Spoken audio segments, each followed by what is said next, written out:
back with another episode of the Skinfluence podcast. I'm Dr. Dustin Portela, your host, joined as always by Austin. I'm Austin Lee, PAC. I like that. It's got a good ring to it. It's got a good ring to it.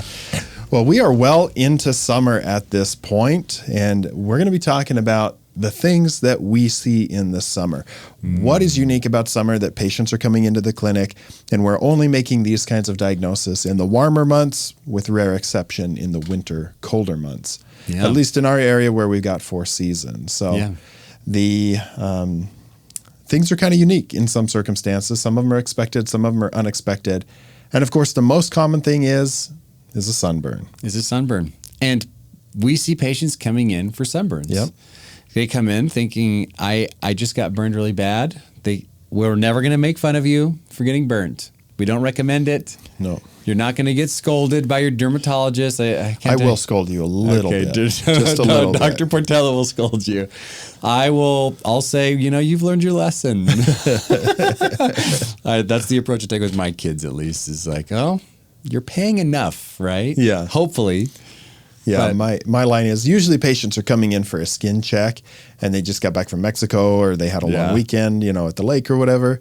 And I just say showing up to the dermatologist with a sunburn, you're peeling. Like, that's like going to the dentist after eating Oreos. Like, it's a cardinal sin,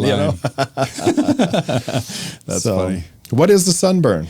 A sunburn is photo damage to your skin. Yeah. So sun or UV in excess is going to damage your top layer of cells. It burns them. Yeah. It causes them to imagine microwaving something. You're heating it up to the point where the cells are moving quickly and it's going to hurt. Yeah. Those top layer cells are going to fall apart and it's going to elicit inflammation in the skin. Yeah. Now, the degree of sunburn varies. The scarring and all of that can vary with the sunburn, but essentially a sunburn is excess UV on the skin. Yeah. So there's multiple wavelengths coming out of the sun that are coming down. Yeah. And of course, UV are the ones that can contribute to a burn. We think of UVB rays as the primary wavelength of light that contribute to burning. So think UVB burning, we think UVA aging. Yeah. But also there's intense infrared light coming down that can be quite hot. That's why you feel the warmth of the sun immediately upon stepping outside. And you get the full spectrum when you're out inside, when you're outside experiencing direct sunlight we'll get the full spectrum. And so you can get a variety of symptoms from a burn. And initially, you're going to see that reactive pigment darkening. Mm-hmm. And this is a quick reaction by the skin at the first sign that damage is happening to try to dump any existing melanin out. Yeah. And to get some immediate darkening in the skin. And there's also vasodilation that contributes to the darkening. And so that's not actually the tan. It's just a quick reaction by your skin to try to prevent further damage. But very often people believe that you get burned and then you tan. Yeah.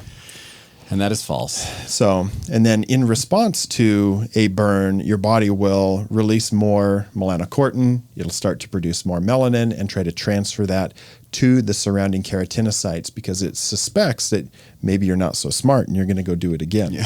And so it needs to create some more melanin to protect you. Yeah. And melanin is a great way to protect you from the sun, but it's not as great as people think. Mm-hmm. It's what evolution has gifted us with. People with darker skin tones, like a Fitzpatrick 5 or 6, obviously don't burn nearly as easily as somebody with a Fitzpatrick 1 with red hair from Scotland. Yeah. But melanin, it's highly effective, but you can still be getting DNA damage even with some melanin in your skin. So it's something that we want to be aware of. Yeah. But you'll start to get darker after that initial burn. And if you repeatedly are going out in the sun, you'll get quite dark. And I've done this when I was young and foolish. Totally. Running around outside with my shirt off all summer long. Yep. One summer I was like, I'm going to see how dark I can get. And then I had a mole biopsy at the end of the summer because it was changing. It was funky. It was getting too dark. Yeah. So that's, everybody's experienced a sunburn. Even as a dermatologist, I've still gotten a burn here and there, just missed a spot with the sunscreen. It happens. But getting burns is one of the main things that can increase your risk for melanoma. And if we can avoid burning, especially in childhood, it's one of the best things you can do for your skin. Totally. And there's arguments to be made about casual sun exposure in the morning or later in the evening and some potential benefits from that. But totally. Really, we want you to avoid burns. And we do see them in the summer. Sometimes people are coming in because they got burned, they're hurt. Sometimes it's just incidental when they're in for a skin check or something. Yeah. I very often will have patients come in and they're apologizing for how dark their skin is. Yeah. And I ask them, well, are you burning? They're like, no, I put sunscreen on. Well, you're still you can still tan. You can still get darker because your skin is still seeing and feeling that UV. And so, like you were saying, the key is not burning. We're not condoning going outside and getting tan and getting your base tan, but we're saying that melanin will protect you, and that is okay. Yeah. But we just don't want you burning. So yeah, and most people are not putting on enough sunscreen, and that's why they're getting dark. They're not reapplying every 2 hours. That's why they're getting darker. That's why they'll still come in and say, I got burned even though I had sunscreen on. Well, you probably didn't put on the recommended amount to get the full protection, and you weren't reapplying as often as you should have been. Totally. Well, let's say you got a burn. Yeah. You're burnt. You're starting to feel that heat in the skin. What do you do?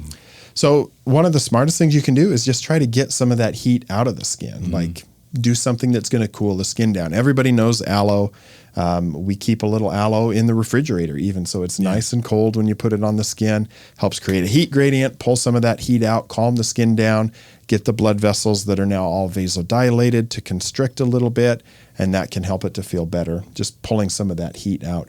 What you don't want to do is things that are occlusive. You don't want to put on Vaseline at that stage, or Aquaphor or something like that, or heavy clothing, because that's going to trap more of that heat in, and it's going to make it feel more uncomfortable. Right. Running, if you feel like your arms are burning, getting into cool water, taking a cold shower, something like that initially can be beneficial. But yeah, trying to remove the heat from your skin. Aloe vera is just a tried and true product. Yeah. It's just so good. It works well. Yeah. So besides occlusion, is there anything else that would make the burn worse when you're within that first 24-hour period? Yeah, just the more sun exposure you go out get out of the sun. You know, like you've got to avoid the thing that just burned you. There's also, you're probably not going to feel very comfortable going in a sauna, getting in a hot tub, anything that's going to bring more heat and vasodilate. And then in the healing process, have you ever heard of Hell's Itch? I have not heard of Hell's Itch. So Hell's Itch is a term, like when somebody gets a bad burn, they get so much vasodilation, and as it's healing and the skin starts to peel, you can get intensely itchy. Ooh, like sounds miserable. Just want to scratch your skin off. That's why they call it Hell's Itch. And so once the heat is kind of gone, putting on good emollients, a good moisturizer, trying to repair the skin barrier can be really helpful. Yeah. Dombro is an over-the-counter product. Dombro. Dombero soaks. Dombero soaks. Those can be really soothing to the skin as well. Yeah, I forget about those. Typically, I tell my patients put it in warm water, but I would say put it in cool water, mix it in, and then you could just drab that washcloth on and let it sit there. And, it's almost like a paste then you can apply and then rinse off. Yeah, I forget about those, but those are magic. I know. They work really well, but I very often, they slip my mind. But so if you got a burn, when would be a good time to go seek medical attention? Yeah. So if you got enough sun exposure that you're also getting brain fog, you're confused, you're dehydrated, like you have heat stroke or heat exhaustion at least, you definitely need medical attention and IV fluids. Yeah. When you get a burn over a large area of your body, it can now become difficult for your body to regulate its own temperature. And so you need to potentially get medical care there, because you may feel really hot on the skin, but your internal core body temperature could be going down to dangerous levels. Right. And so if you're having difficulty regulating your temperature, you're fluctuating between fevers and chills, you've probably got some dehydration too. You should seek medical attention at urgent care or emergency room. And it happens every year in the emergency room where people are going in, bad burns, they're getting IV fluids just to kind of perk up and get feeling better. Totally. So large body surface area, blisters, where you're now at risk for secondary infections in the skin because the skin barrier is compromised. So those are times where you would need to go get medical attention as well. Yeah. Those are kind of the two main things that I would recommend as well. But wear sunscreen, wear sun protective clothing. There's ways to do this the right way and not get burned. But it's going to happen every once in a while. We're human. We're not perfect. Even dermatology, like you said, we get burned, and there's things you can do to mitigate that. But doing your best to not to get burned is the key. But so another condition that we will see on occasion is something. Sometimes people call it heat rash, which is a pretty broad term. Sweat acne, and we can kind of contrast that with a traditional folliculitis. But I like to think of sweat acne or heat rash as you got hot, you got sweaty, and you're wearing tight-fitting or occlusive clothing. And it makes it so that some of your sweat glands aren't going to be able to expel the sweat that they're starting to generate. And you can get inflammation that plugs up the sweat gland. And so it builds up under the skin and you get little bumps. They can look red. Sometimes they can look white. I think we see this a little more commonly in children. We call it miliaria. And like infants, like babies. And it's not necessarily because they're hot, but it's because, they're laying on their back all the time and they got friction and it gets a little warm. And so they get kind of this miliaria, sweat acne, heat rash type thing. But it can happen in adults as well. Yeah. And it can be one of the kind of distinctive characteristics I feel like is it's a little bit more itchy than your traditional like bacterial folliculitis. And in infants, it can be really itchy, but you'll start to, if it gets deep enough, if it's occluded long enough, you may start to get some of that buildup in the pore. Then it may burst, and you may get more of that cystic type of heat rash or sweat acne. But the main thing is try not to keep that skin occluded. Yeah. If you're hot and if you're really sweaty and you have the availability to air out your shirt a little bit, try to do that. I think I see this most commonly in cyclists who are wearing compression shorts and compression shirts. For sure. And riding in the hot summer. And it usually happens on the interior of the thighs where you might normally get some chafing. But there's frequent, friction. It gets hot. They get sweaty. And the sweat glands just plug up. And they're a little more common here to be those deeper cystic type. Yeah. How do you go about treating something like that? So we've got to kind of remove the inciting event, just like staying out of the sun. Loose fitting clothing, some cool compresses can be helpful. Body glide, like anti-chafing stick. Sure. And it's just going to take a little bit of time to resolve. Usually it's not, life-threatening or anything to the patient, but it's just a nuisance and it can be tender and uncomfortable. Yeah. And we kind of contrast that with folliculitis, which is a real infection, either bacterial or fungal, of the hair follicle, which sometimes might happen in similar conditions, but usually these bumps are a little more white. They have more pus in them. For sure. And if we were to culture it, we'd actually grow a bacteria in there. And some types of folliculitis, like you mentioned, Pseudomonas, can resolve on their own, like a hot tub folliculitis. And sometimes they will need antibiotic treatment, whether that's topical or oral antibiotics. And this is just kind of the nuance of being a dermatologist, is kind of telling which one is which and how you would approach treatment for each of those. Yeah. But key, as always, is prevention. So if you know, like if you're going on a long cycling ride, try to do things in those areas to prevent that type of thing from showing up. If you're going to be sitting, so there have been times where I'm moving, or I'm in like a U-Haul. Yeah. And you're driving and you're sitting there for hours and your back is just drenched in sweat. Yeah. I've never been in a U-Haul with great air conditioning either. Yeah, no. It's always, I feel like it's always loud and blasting, but I'm never cold in there, and you get sweaty. Or if you're just, if you're driving for a long period of time and you're sitting with your back against the seat and it's the middle of summer, you're going to get hot and sweaty. So try to sit forward, air the back out, prevent that buildup of sweat and debris that can plug your pores. Yeah. And, with these kinds of things, just after an activity, get in the shower, clean yourself off, and then wear loose-fitting, comfortable clothing afterwards, and that tends to help. Back and chest acne are another thing that sometimes will flare up in the summer. Totally. Just with people sweating so much, if they have a propensity for acne in the beginning. And I would say that we see a little bit more fungal acne in the summer months than we do in the winter months. Yeah. And there's a little different presentation between bacterial acne and fungal acne. Yeah.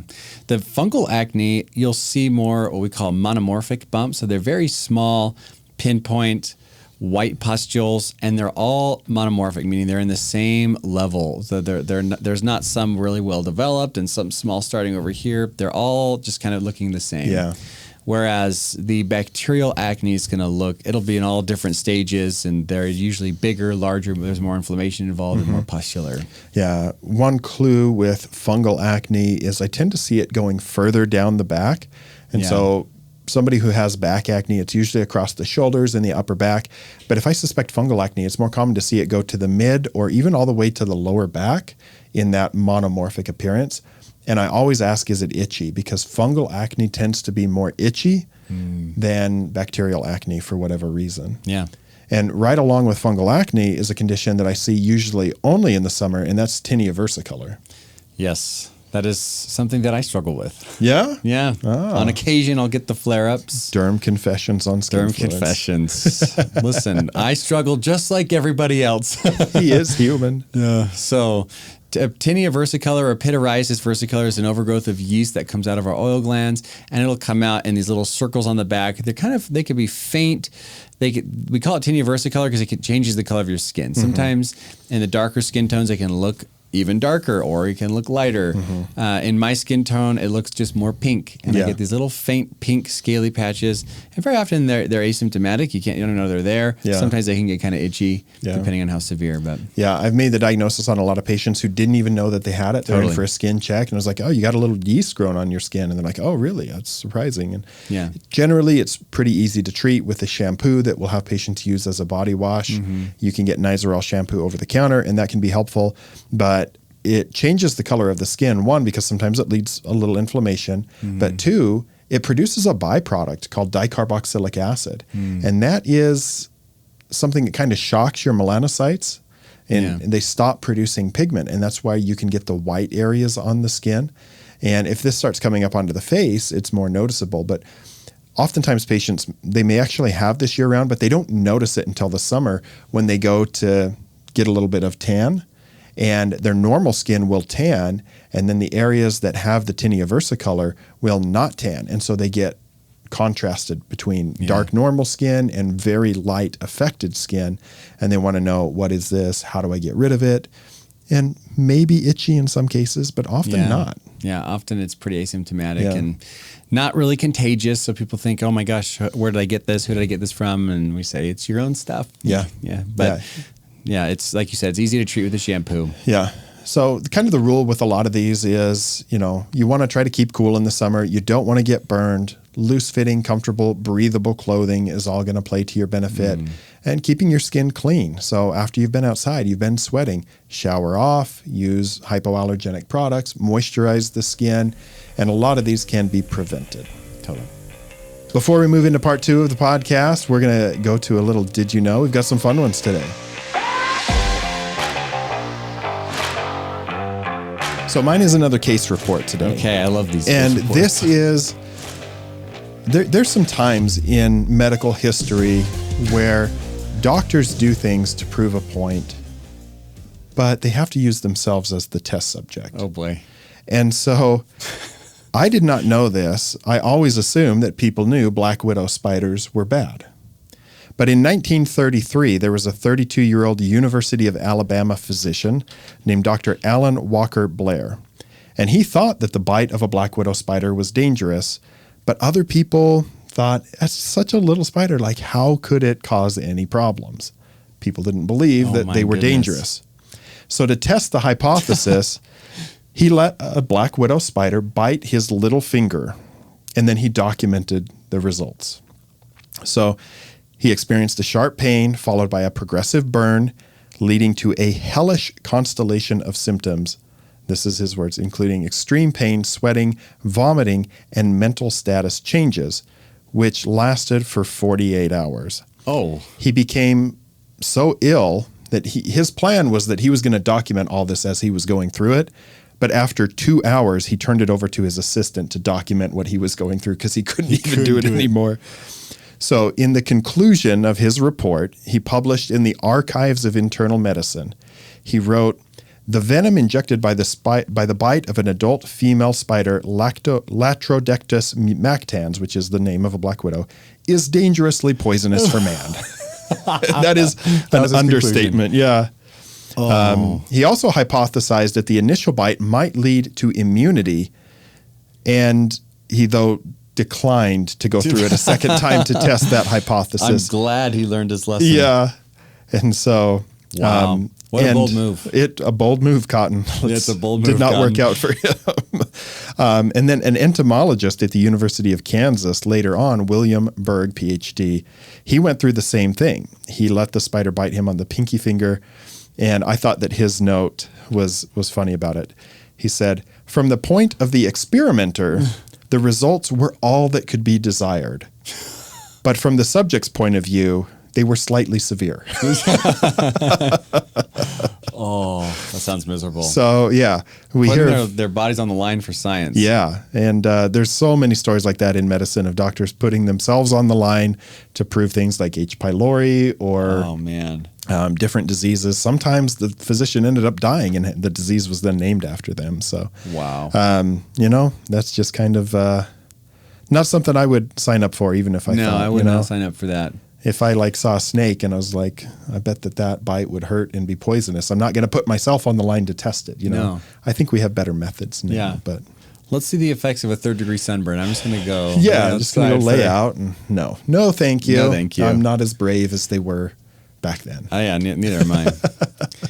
Well, my did you know has to do with what we've been talking about, sunburns. So when you get burned, you start to feel that initial burning sensation very often, and you think, uh-oh, I feel hot, I need to get out of the sun. Yeah. Well, the damage actually can continue for hours after the burn. So even though you've removed yourself from the sun, damage is continuing to happen.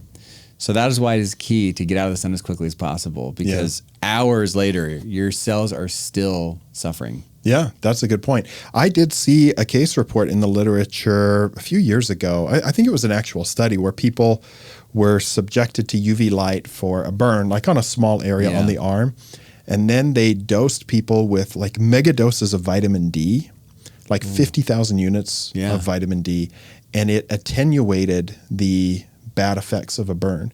They had fewer apoptotic cells, and I'm not telling anybody to go out and take mega doses of vitamin D if you get burned, because that can have its own problems, especially if you have calcium issues or vitamin D issues, and it's a fat-soluble vitamin and lots of different things. But, people are researching ways to attenuate the damage from a burn. Yeah. But there's not any broad recommendations that are widely applicable to the general public yet. Dang. Yeah, that's interesting.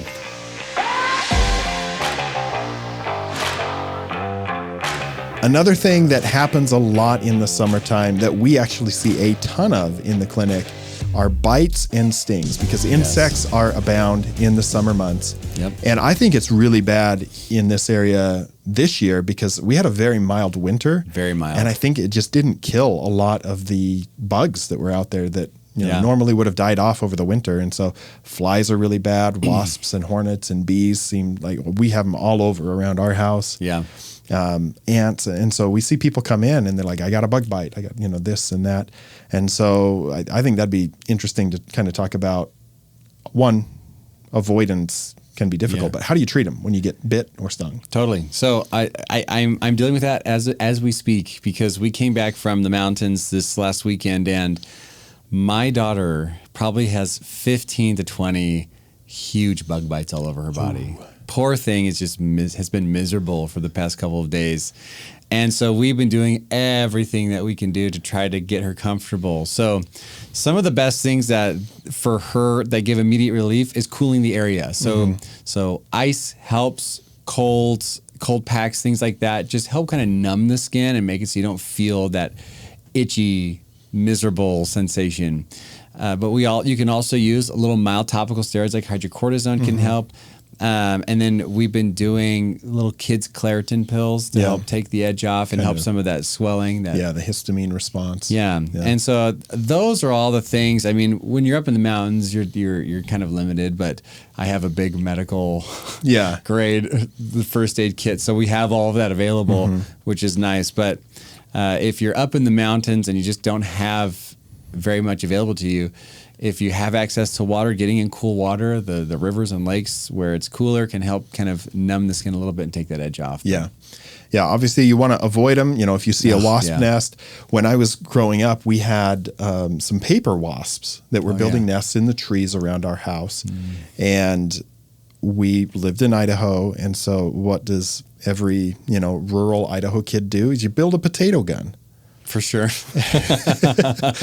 And I have to say, my dad was in on this. It wasn't just the kids, but we got the bright idea for this paper wasp nest. It was, maybe 15 feet up on a tree branch to see if we could shoot it with a potato gun. Oh, man.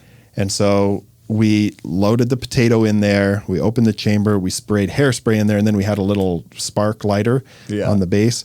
And I was kind of holding it. My dad was holding it. And then he flipped the switch and boom, the potato flies out and obliterates this nest. And right away we can see about 100 wasps coming at us, and we take off running. They knew where that came from. They knew where it came from. They knew. I think we all got stung once or twice. My dad got it the worst because I think he was trying to keep us in front of him. Yeah. What a good guy. But yeah, if you can put a good steroid on there, I mean, I would go for some clobetasol if it were available. All the time I have patients that are in for a skin exam and they're like, what's that? It's a bug bite. Does it bother you? And they're like, no. And I'm like, well, let me give you a little topical steroid just to have on hand. It's good for bug bites. A small quantity is not going to be bad for them to keep on hand. The antihistamines, I think, are a great idea. I've been stung several times, and thankfully I'm not allergic. The first time I got stung was like my 8th or 9th birthday, and it was inside the ear. It was on the concha of the ear, and I had a headache from it. It hurt so bad. And I remember at that time, somebody had recommended meat tenderizer as a treatment, and I have no idea how that was supposed to help, but I remember my mom talking to our neighbor, and she just meat tenderizer, made a paste with it with water, and like packed it in my ear. I don't think it helped, but it made your mom feel better. It was she was one doing of those, something. Grandma's old wives' tales. That, maybe it was helpful. I don't know. We didn't do a split sting study. Yeah. So, so burns and bites and stings, they'll happen. Yeah, they're pretty common. Another condition that we see often in the summertime is something called phytophotodermatitis. Love this which one. It's a great one to diagnose because you feel like a magician in the office where people have been out at a barbecue, they're mixing drinks, they got lemons, they got limes, and they're making margaritas or doing whatever. And they get a little bit of that lime juice on their hand, and then they go out in the sun, and it causes this really bizarre, weird-looking hyperpigmentation. And they come in, and you take a look at it, and make a show of examining it really well. Yeah.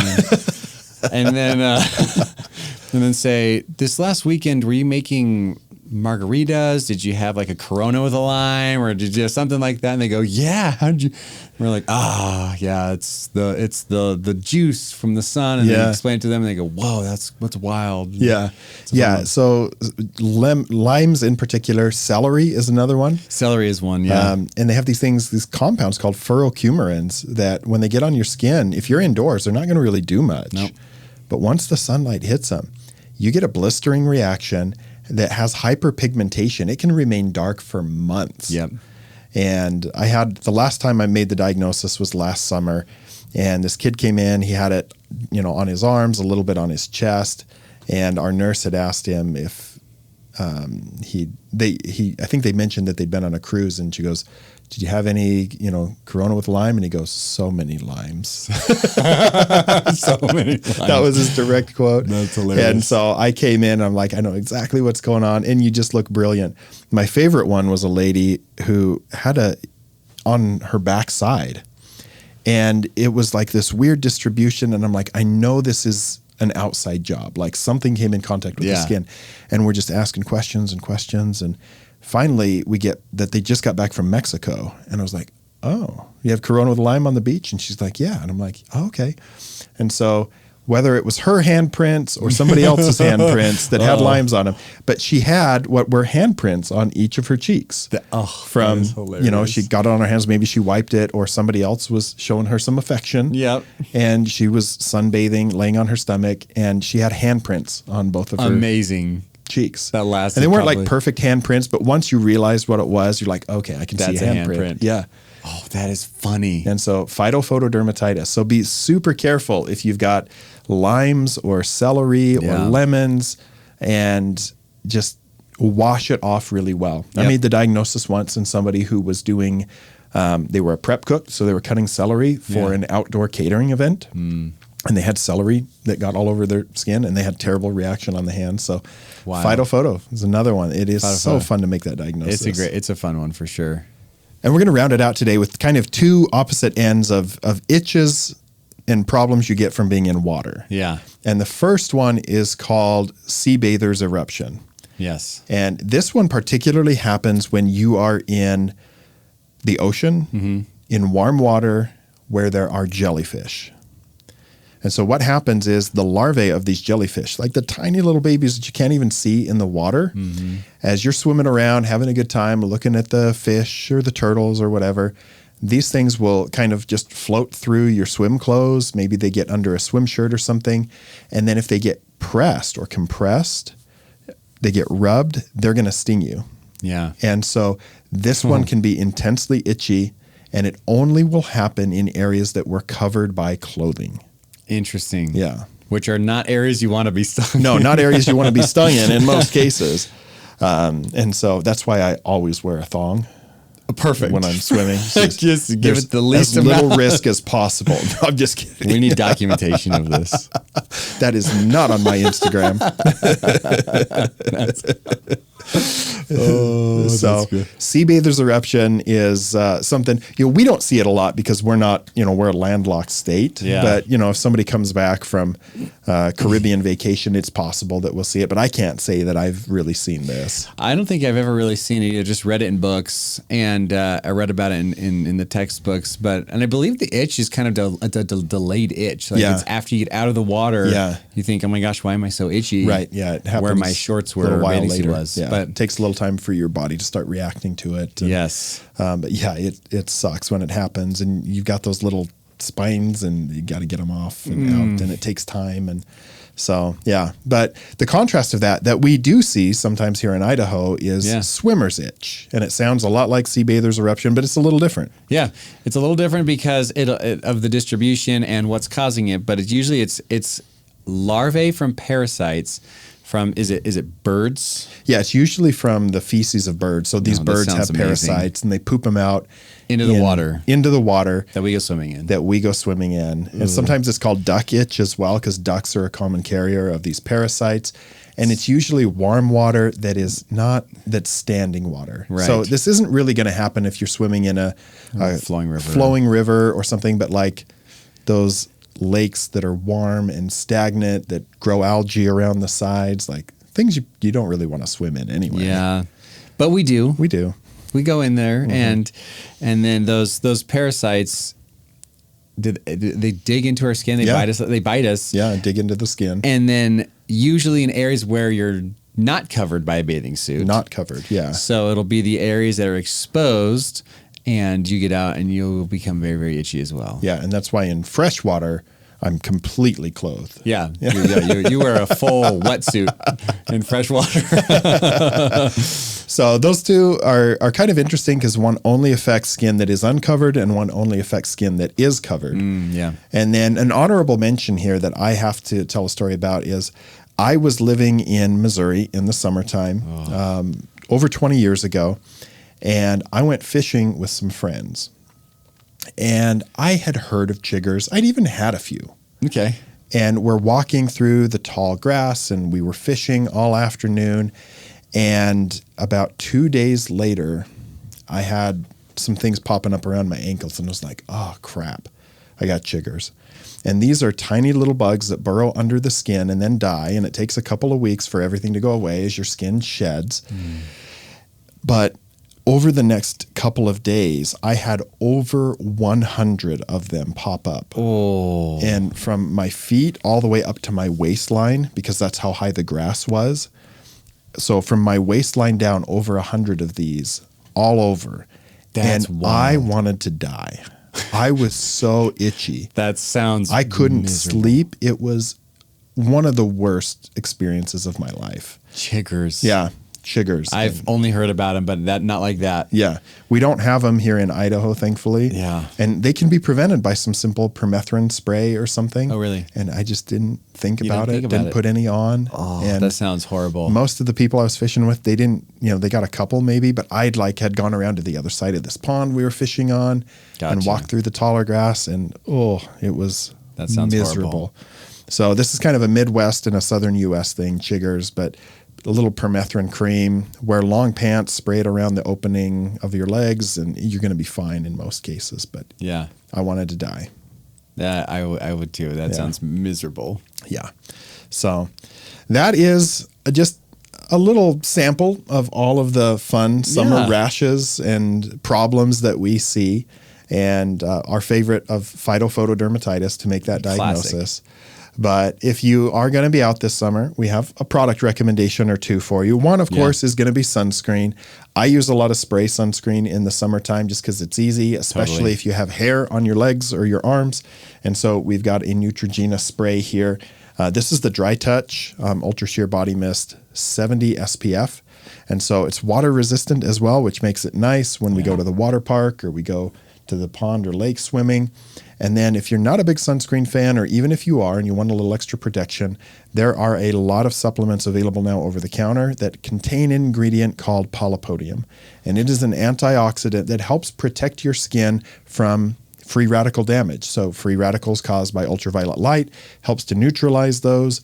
Now, taking these supplements is not intended to be a replacement for sunscreen, but I have had experiences where I should have probably burned and didn't because I was taking this supplement. So I do recommend them to my patients often, especially those who have autoimmune conditions like lupus. Yeah. And they are, in the sun a little bit. I tell them all to take a polypodium supplement. And the ones that we have here are called Inner Glow. And this is the Soul Defense Gummy, so kids can even take that one. And then the Soul Defense Inner Glow Pro. And this one also has a higher dose of nicotinamide, which is really good for patients with a history of skin cancer. And we have good data on nicotinamide and the reduction in skin cancer risk if you've already had skin cancer in the past. So we'll have links to those in the podcast show notes and the YouTube video description for some products that are going to help keep your skin a little happier this summer. Totally. I take the Inner Glow, and it's amazing how you just, in areas where you feel like I should be burning, you don't. Yep. Really good stuff. Thank you for joining us on this week's episode. I'm Dr. Dustin. You can find me on all social media platforms at Dr. Dustin Portela. And I'm Austin Lee. You can find me on social media at Austin Lee PAC. We'd love to hear from you. Shoot us a message on Instagram at skinfluence_pod. Give us a follow there, and we'll see you next week.